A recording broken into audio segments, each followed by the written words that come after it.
Paradise in لوگوں کے لیے ہے جو خدا کے سامنے کھڑے ہونے سے ڈریں. فاما من خاف مقام ربی, کہ ایک دن انہیں خدا کے سامنے کھڑا ہونا ہے, ایک دن انہیں خدا کے سامنے جواب دینا ہے, ایک دن خدا کے کورٹ کا سامنا کرنا ہے. وہ نہا نفس عن الہوا, اور اپنے خواہش پر کنٹرول کیا, اپنے نگیٹو جذبات پر کنٹرول کیا.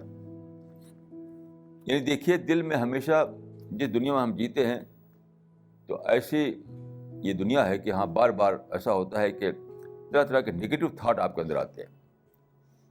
مثلاً میلس ہے, سیلفشنس ہے, آروگینس ہے, اور انمیٹی ہے.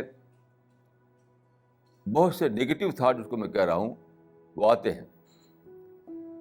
ان نگیٹو تھاٹ کو آپ کو مینیج کرنا ہے, ڈیفیوز کرنا ہے اسی وقت, یہ سوچ کر کے کہ یہ چیزیں میری پرسنالٹی جو ہے نگیٹو بنائیں گی, اور نگیٹو پرسنالٹی والے آدمی کو پیراڈائز میں کبھی بھی انٹری نہیں ملنے والی ہے.